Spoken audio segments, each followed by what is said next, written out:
Hey everyone, welcome back to Craps University, your go-to guide for mastering the game of craps. Today we're going to peel back the curtain on a topic every casino player should understand, but few actually do. And that's how casinos actually rate you. So there's going to be very little going on the table. I'll try to do some things, but this is more of me talking to you as a casino player on the ins and outs of utilizing your time and your bets at the table to benefit getting comps and getting points towards status. Um, I I am a fan of a casino comp system because there are many times where I would go on a vacation to Las Vegas. I'd stay at usually MGM properties. Usually you should pick one property and stay there all the time and play there a lot. I've played at just about every casino in Vegas, but it got to the point where I was getting fully comped stays at places like MGM Grand, the Bellagio, which was my favorite. Aria seemed a little pricey, but I liked the restaurants at Bellagio, and they would give me a food credit, and I'd get between $500 to $1,000 a stay for food credit. You know, food is expensive in Vegas, so that would be more like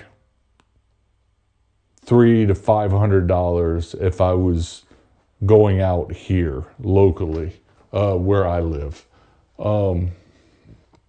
So let's start from the top. When you hear somebody say, I'm a rated player, what does that mean? Is that the casino is tracking their play through their players' reward system like Caesar Rewards, MGM Rewards, or Boyd's B Connect. Boyd's Gaming owns a number of casinos in Las Vegas. My local casino, it's not attached to any of the big name, but they have their own system, and I've got so much food credit there, I'm never going to be able to spend it. I'm just going to lose it. And every week, they're usually giving some sort of prize away. We've gotten some pretty nice things. My wife has used them. Sometimes they're junk, but sometimes they're pretty nice. We got an espresso maker that is fairly decent. It does a good job. We've got some blankets. It's funny. My wife likes the blanket, and it's a very soft blanket. So the system tracks how long you play and how much you bet and what kind of games you're playing. That results in the casino is able to estimate how much money you're expected to lose over time. Here I talk about house edge, making sure your bets are good bets.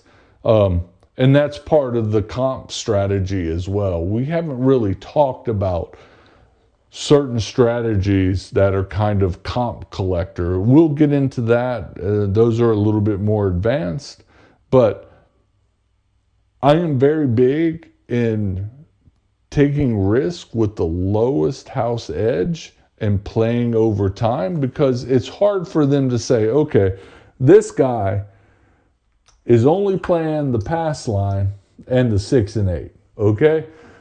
The pass line, and then when you maximize odds, let's just say it is a 9, that would be 4 times odds, Vegas odds.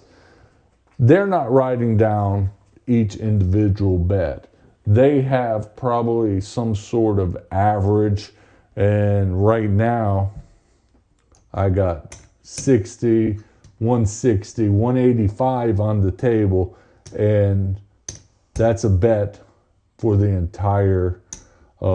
That's what I'm thinking they're doing, but you know they they could have some advanced algorithm that is saying that on average this person bets X on craps for the amount of time, and they're able to figure out what your expected loss will be over time, and they reward you on losing. So let's break it down, what it actually matters in your rating. So first, the time played. The longer you stay at the table, the more value you provide the casino. So I've talked in the past about grinding, longevity at the table. Those are what I feel is important, because there's the hidden reward of the comps. When you can go to the casino, I always look at playing casino games. It's not, yes, I want to make money, but that's not the end all be all. It's entertainment. And a lot of times losses are chalked up as entertainment costs. But if I had to go to the casino and pay for my food and then lose money, I'm losing on the food, I'm losing on the gambling, I'm losing on drinks, so there's other things that help disperse that cost over time. Free vacations, you name it. If they know that you're going to play, they're going to invest in you to become that loyal member as well, and they're going to reward you. Next is your average bet. Not the highest bet, but your average bet over time. A few big bets are not going to help you. So let's say you buy in, the pit boss or whoever's tracking and who's doing that work, if they're there, don't pile it out there. Play normally, because they'll go elsewhere and still look and see, okay, once I left, they went down to playing the table minimum, and they've probably got a calculation for that as well. Then the game type. Craps is a low house edge game, so generally comps are lower than slots. And other high-end games such as roulette, some of the cards games gets up there, but slot players. Have you ever noticed slot players? I know quite a few that I wouldn't call them high roller slots, but slot players, they get invited to events, tournaments, slot tournament. Like, what is that? You're hitting the button or pulling the lever. I don't understand that, but they love it because they're playing for free with real prizes to win. But craps is a low house edge. Again, we talk about 6-8 pass line with odds. I mean, the house edge, we can get down to about 1% on those bets altogether. So, smart players. Now, when you get up into the hops and some of the horn, fire bets, it goes way up. But they're looking at the game as a whole and not at the individual bet. And then finally, the house edge on your bets. For example, a pass line with odds is one of the lowest house edge plays you can make in a casino. It's great for your wallet, but not so great for comp value. So if that's all you're doing, I guess they do have a way to detect that. Like, hey, you're putting down 100 and you're putting down a 500, and that's all you're doing. Yes, you're betting consistently big, but it's on a very low risk bet. So, there's a lot of mystery. I've never worked at a casino, but as long as you're consistent and you play and you're there for a long time, you will rack them up. I strictly just about play craps. I'm 90%. I'll play some roulette. I've got a fascination with roulette. I might play some blackjack because that's where everything started for me. I like to play some baccarat. Some of those baccarat tables though get crazy, and I just stay out of that mix. So all right, we walked you through. And how do you make sure that the casino is tracking your play? Easy. Get a card. Go. Every casino has like a players rewards program. Get that first thing before you buy in. If you forget to do that, you go to a new casino, or you forget your card, you don't have it, and you're already there buying in, you can give the on buy-in and say, here's my license, can you get a card for me? And they will get a card for you, and they'll check you in. So everything works out great there. The pit boss does all that logging into the system, but here's the catch. They won't track you unless you ask. That's not necessarily true. When buy-in, they'll say, do you have a player's card? I hear it all the time. And a lot of people say, oh yeah, here it is. Or no, I don't want to be tracked. And that's it. They're done. If you don't want to be tracked, they won't track you. I don't know. That's kind of weird in a casino saying, I don't want to be tracked, but you got 1,000 cameras everywhere and they know who everybody is, probably through some facial recognition technology. I've watched, follow some people on Instagram that get banned from casinos because they're counting cards. And how are they detected so quickly? They've got to be using facial recognition. That's very prevalent technology with a lot of cameras now and systems. So here's an example of a rated player. Say you're playing craps with an average of $25 bet for 90 minutes. You stick to the pass line, come bets, you take full odds, good strategy, low house edge. Now the casino uses this formula. Time multiplied by average bet, multiplied by house edge, multiplied by decisions per hour. So in this case, and this is an example, and it might not be what every casino does, but it looks like this. 90 minutes plus 60 equals, or divided by 60, 1.5 hours, average bet times 1.5 hours with a 1.41 house edge and less than 100 rolls per hour. Your value is, your theoretical loss would be $53. This is just an example. I don't work at a casino and I don't do these types of algorithms. Funny thing is, I am a software engineer and I do understand, and there is a lot of software that I write, financial related software, that is just like this. It's an algorithm.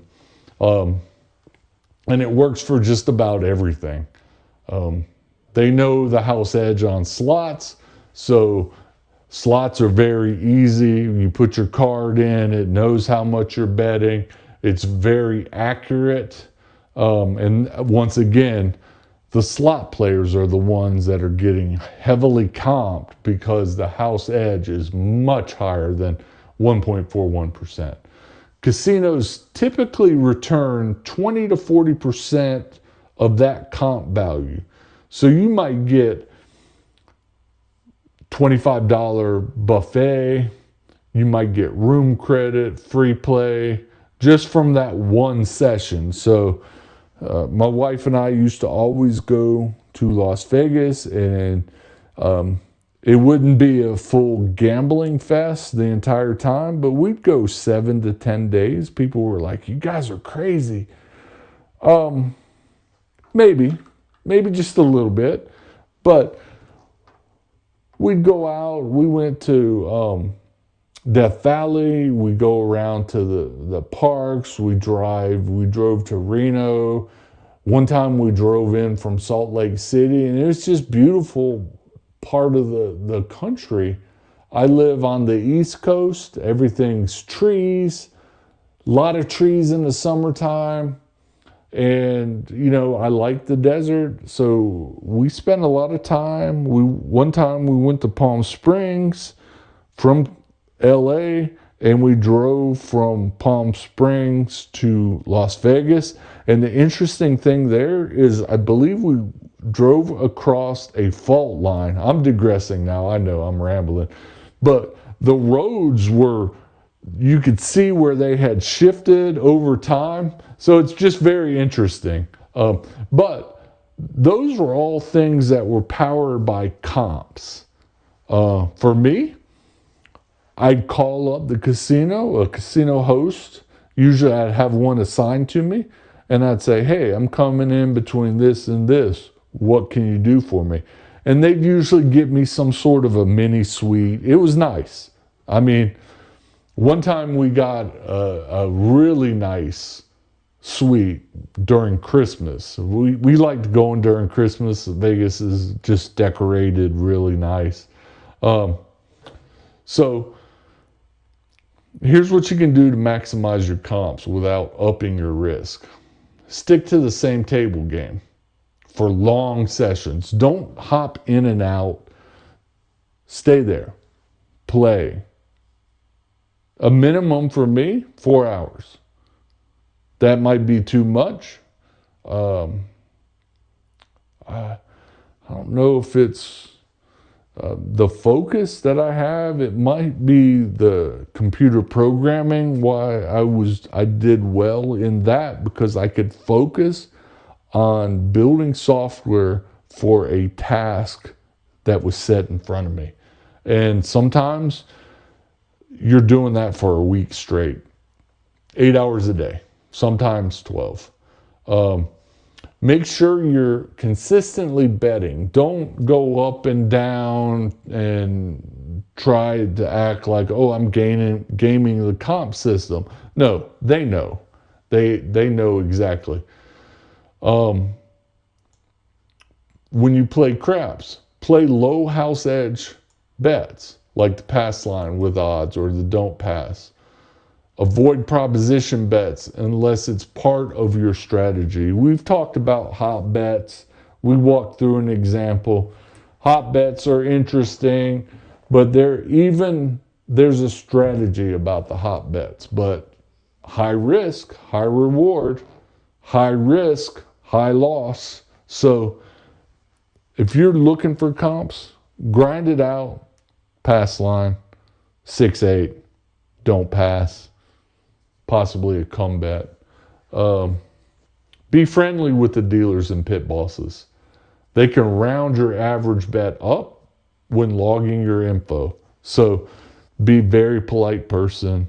You don't have to sit there and have a conversation. For me, having a conversation at the craps table is kind of difficult sometimes because I want to pay attention to what's going on. I'm trying to get a feel for the flow of the game, what shooters are hot, which ones are not. So I'm pretty focused. Now let's debunk a few myths. First, no betting big in the first 5 minutes. It doesn't get you anything extra. They care about your average bet over time. Second, playing games with high house edges, like this table doesn't have it, but we've talked about the big 6, big 8. If you play that, or the all tall and small prop bet, might get you rated higher, but it also drains your bankroll. So part of playing craps is playing low house edge so you can get onto a hot roll. But if you're starting to play prop bets in a big time manner, that's just gonna drain your bankroll. And part of craps is bankroll management. Third, just because you won doesn't mean you don't get comped. It's not about whether you win or lose. It's about how much you're expected to lose over the long run. That's interesting. I always felt that I got better comps when I won because they want you back. They want you over time. Um, that's what I always thought. But they say it's a myth, so, but I'm not too confident on that. So next time you hit the tables, remember the casino is always watching. So they might do some stuff with the cameras and watch what you're betting from there. And they're putting in, I don't know, like that is a black box to me. The cameras, the security behind the scenes, some of this, we can only guess or estimate on some publicly known information. Make sure that you get rated, play the game smart, and earn while you roll the dice. If you've ever gotten a crazy good comp, let us know in the comments. We'd like to hear. Maybe a free suite or a surprise show ticket. I've gotten quite a few show tickets. Gotten many buffets. I'm not a big fan of buffets anymore. Maybe it was COVID that did that, but I'd rather go to a really nice restaurant. I think the food is specifically fixed for you. But buffets are more mass-produced food. It doesn't taste as good. It still tastes good, but it doesn't taste as good as going to like a steakhouse and getting a nice steak. Yeah, let us know in the comments how you feel about comps. If this helped you out, like, subscribe, and share it with some fellow dice players. Thanks for watching.